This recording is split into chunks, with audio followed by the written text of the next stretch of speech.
Salmo 41. El tema de este salmo es resurrección, la victoria final. Resurrección, la victoria final. Y este salmo es el último de esta serie de salmos que hemos estado estudiando desde el Salmo 38, 39, 40 y 41. Fueron escritos por el rey David en el contexto de su oración, de súplica, su petición de perdón después del pecado que cometió con Betsabé, el pecado de adulterio, de homicidio, y bueno, pues después de esa situación tan triste, tan terrible y todas las consecuencias que recibió por esa caída, por esa debilidad, por esa locura, como él mismo le llamó, después de el juicio que recibió por ese pecado, pues él clamó por perdón, clamó por misericordia, y el resultado de esas oraciones son los Salmos 38, 39, 40 y 41, con lo cual se cierra esta primera sección o este primer libro de los Salmos. El libro de los Salmos en nuestras Biblias está dividido en 5 secciones o 5 libros. El primer libro es del Salmo número 1 al Salmo 41, que estaremos terminando en esta ocasión. Y hemos comentado la importancia del libro de los Salmos en el aspecto de la devoción, en el aspecto de la adoración, en el aspecto de la búsqueda de tener comunión con Dios, de tener intimidad con Dios. Y así como la Torá, el Pentateuco, la ley de Moisés, los primeros 5 libros, Génesis, Éxodo, Levítico, Números y Deuteronomio. Así como esos libros son para nuestra instrucción, son indispensables para nuestra instrucción, para nuestro estilo de vida, los 5 libros de los Salmos, de igual manera hay 5 libros de Salmos. Estos 5 libros de los Salmos son indispensables para nuestra devoción. El Pentateuco, la Torá para nuestra instrucción, y los Salmos para nuestra devoción. Así que, pues, estos 5 libros de los Salmos son indispensables para poder entender el corazón de Dios, para poder conocer a aquel hombre que tuvo un corazón conforme al de Dios y poder asemejarnos a él. Y es interesante que las palabras de Moisés en los libros de la instrucción cierran con las mismas palabras con las que David comienza el libro de los Salmos. En Deuteronomio capítulo 33, versículo 29, Moisés dice lo siguiente: Bienaventurado tú, oh Israel, ¿quién como tú, pueblo salvo por el Señor, escudo de tu socorro y espada de tu triunfo? Así que tus enemigos serán humillados y tú hollarás o tú pisarás sobre sus alturas. Así que con estas palabras de dicha, de felicidad que cierra Moisés el libro de la instrucción, el libro de la ley, los 5 primeros libros de la Biblia, con esta palabra bienaventurado, pues también con esa misma palabra inicia el rey David, el Salmo número 1, bienaventurado el varón que no anduvo en consejo de malos, ni estuvo en camino de pecadores, ni en silla de escarnecedores se ha sentado, sino que en la ley del Señor está su delicia, y en su ley medita de día y de noche. Será como árbol plantado junto a corrientes de aguas, que da su fruto en su tiempo, y su hoja no cae, y todo lo que hace prosperará.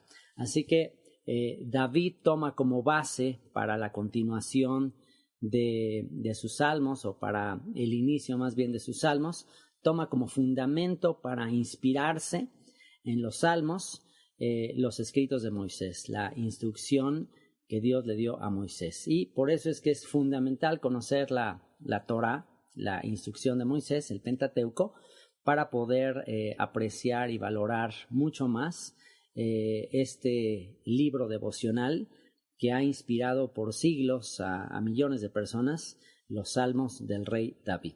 Así que bueno, vamos a comenzar ahí en la introducción de este Salmo 41, que dice: al músico principal, Salmo de David. Una vez más esta frase, al músico principal, que es una referencia al director musical que habría de tocar ahí en el templo en Jerusalén, y que sería el encargado de de dirigir la orquesta de levitas, los que habrían de cantar este salmo, y este músico principal o el director de la orquesta pues sería el encargado de que se cantara correcta y adecuadamente este salmo, de que se enseñara a todo el pueblo de Israel. Y también la frase principal viene de un verbo en hebreo que implica el que venciere, al vencedor.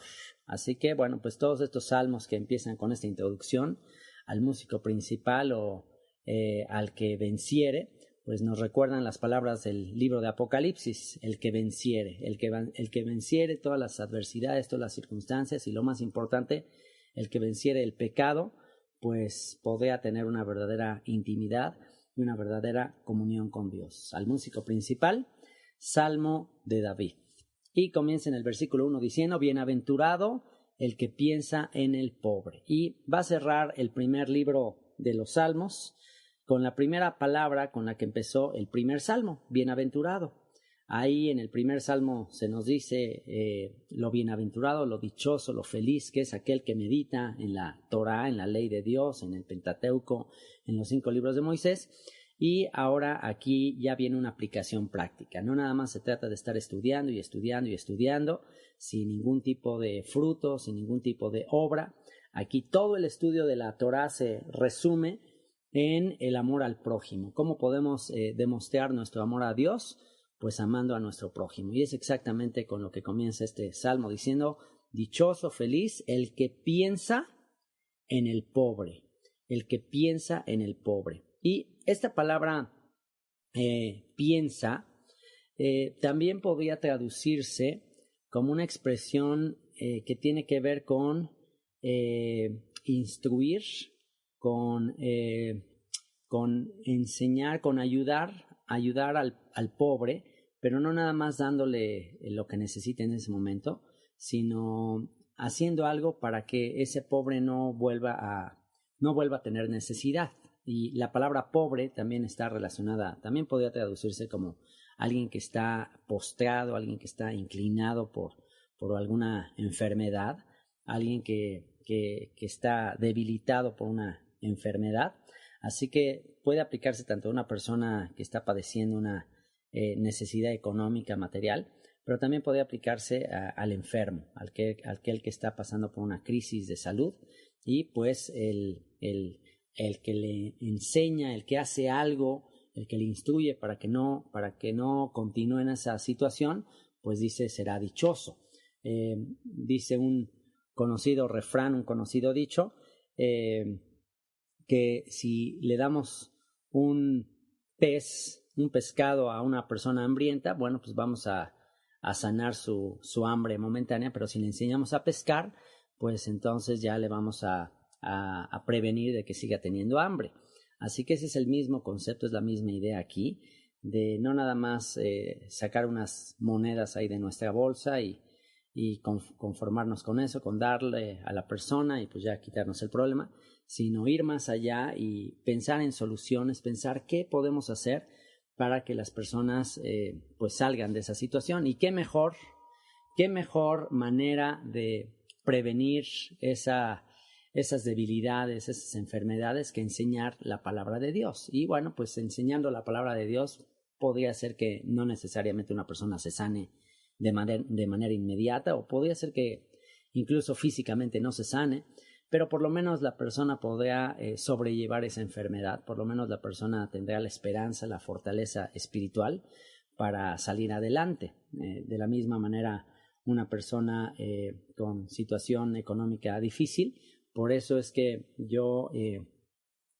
doy como consejo estar estudiando el libro de los Proverbios. Los Proverbios son la fórmula secreta del hombre más multimillonario, uno de los hombres más multimillonarios que han existido. Los Proverbios son el secreto para la prosperidad, son el secreto para que nos vaya bien, económicamente hablando en la vida. Y bien haríamos en estar meditando en el libro de los Salmos todo el tiempo para pues evitar seguir con todas las problemas y toda la escasez y tantas dificultades en las que nos metemos por falta de sabiduría. Así que aquí el rey David comienza diciendo dichoso el que piensa, el que instruye, el que piensa de qué manera ayudarle al pobre, al enfermo, pero no nada más para salir de esa situación inmediata, sino para evitar que en el futuro vuelva a caer en lo mismo. Y dice, en el día malo lo librará el Señor. Así como tú estás ayudando a una persona, así como tú estás instruyendo a una persona, así como tú te estás preocupando porque esa persona salga de su crisis, de su situación, pues también dice que recibiremos ayuda de parte de Dios. En el día malo lo librará el Señor. Y esto es un pasaje paralelo a lo que también el hijo de David escribió, el rey Salomón, en el Proverbio 19:17, que dice, al Señor presta el que da al pobre, y el bien que ha hecho se lo volverá a pagar. Así que, bueno, pues uno de las virtudes más grandes o de las actitudes que la misma sociedad más exalta, más aprueba o más es causa de honor, de buen nombre, es la generosidad, el ayudar a los demás. La generosidad siempre nos va a abrir las puertas y el reconocimiento social. Y hay muchas historias al respecto, pero una de las historias más impactantes de esto es la de la película de Oskar Schindler, un famoso millonario alemán en la época de la Segunda Guerra Mundial, en la época de la persecución nazi de Hitler a todos los judíos, y cómo este empresario alemán llamado Oskar Schindler pues prácticamente se quedó en bancarrota, prácticamente dejó o dio todos sus bienes, todas sus riquezas, con tal de salvar a una gran cantidad de judíos, que todavía hasta la actualidad hay descendientes de los judíos que Oskar Schindler salvó. Así que bueno, pues les recomiendo ver la película de Oskar Schindler, y ahí tenemos una gran lección y un gran ejemplo de lo que estos versículos de este Salmo 41 nos están enseñando. Y al final de esa película hay una escena hermosísima donde Oskar Schindler, a pesar de que hizo muchísimo y salvó a mucha gente, al final se dio cuenta que pudo haber hecho más, que todavía se quedó con ciertos bienes materiales que pudo haberlos usado para salvar a más gente. Y aunque la gente estaba muy agradecida con él, y aunque la gente decía, no, es que ya hiciste mucho, hiciste demasiado, él termina la película llorando, diciendo que pudo haber hecho más. Y bueno, él se dio cuenta al final de toda esta situación, él al final se dio cuenta que lo más valioso que puede existir es la vida de un ser humano. Como se dice en el pensamiento judío, el que salva a un ser humano es como si salvara al mundo entero. Así que él se dio cuenta que eso es lo más valioso. Los bienes materiales van y vienen, las cosas van y vienen. Como decía mi mamá, los bienes, el dinero va y viene, pero lo más importante son las personas, lo más importante son esas almas que fueron hechas a imagen y semejanza de Dios y que tienen un potencial eterno. Y eso es lo que comprendió justamente Oskar Schindler, y por eso al final lamentó no haber hecho más. Y aunque hizo bastante, pues al final se dio cuenta que no es tan importante lo que uno da, sino con lo que uno se queda. Con lo que uno se queda, eso es lo que realmente importa. Y él, bueno, pues con lo que se quedó, de hecho era ya muy poco, o prácticamente casi nada, un automóvil por ahí, una pluma valiosa, un reloj valioso, pero él hizo cuentas y dijo, wow, si hubiera dado ese coche, si hubiera dado esta pluma y si hubiera dado estas cosas, hubiera podido salvar a unas cuantas vidas más. Así que bueno, pues es la idea que está expresando este salmo: bienaventurado, dichoso el que piensa en el pobre, en el día malo lo librará el Señor lo guardará y le dará vida. Será dichoso en la tierra. Así que por invertir cosas temporales, materiales, Dios promete darnos vida eterna. Nosotros sembramos cosas materiales, cosas físicas, y cosecharemos riquezas eternas.